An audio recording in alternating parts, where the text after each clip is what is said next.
They asked him to be their king. He said no.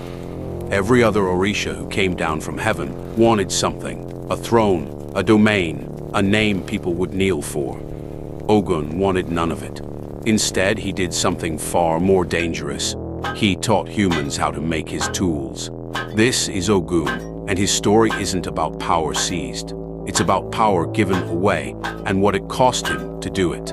Ogun is the Orisha of iron, war, hunting, and technology, one of the oldest Orishas in Yoruba tradition, the first to come to Earth. He descended with the others on a golden chain into a world still covered in dense, impassable forest.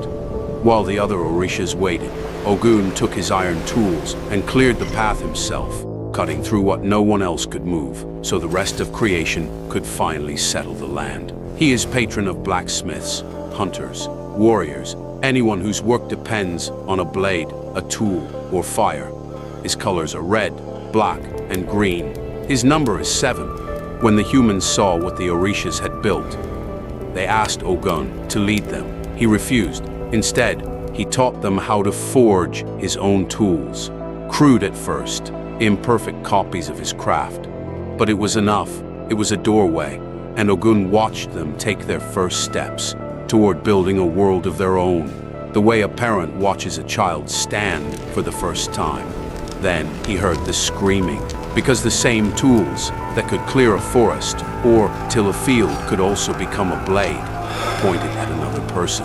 Ogun had given humanity the means to build and the means to destroy in the very same gift. He never took that gift back. This is why Ogun is also the Orisha of war, not because he seeks it, but because he understands, more than any other Orisha, what iron in human hands can become. And this is why, in Yoruba courts, truth itself is sworn on him. To this day, a person testifying may be asked to kiss a piece of iron and swear by Ogun's name, because Ogun punishes liars and oath breakers with the same directness he brings to everything else. He does not deal in half-truths. He deals in blades, and blades do not bend. I want to tell you where Ogun actually is right now, because it's closer than you think. Ogun never really left. He just changed tools. Across Yorubaland today, drivers carry an amulet of Ogun for protection on the road. The same Orisha who once forged the first blade now rides in the glove box, protecting against a different kind of danger. Engineers, technologists, welders, surgeons, anyone whose hands shape metal or wield precision tools are still considered under his domain. The forge became the factory, the machete became the machine. And across the diaspora, in Brazil's Candomblé, Cuba's Santeria, Haiti's Vodou, Ogun crossed the ocean too, merging in some traditions with Saint George, the warrior saint, carrying the same fire under a different name. Ogun's story isn't really about iron. It's about what you do with power once you have it.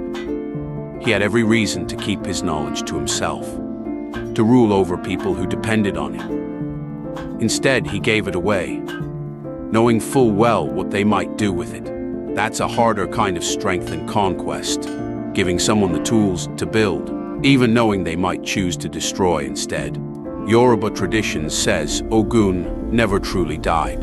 He disappeared into the earth itself, near Ere Ekiti, not gone, just waiting beneath the ground he once cleared with his own hands.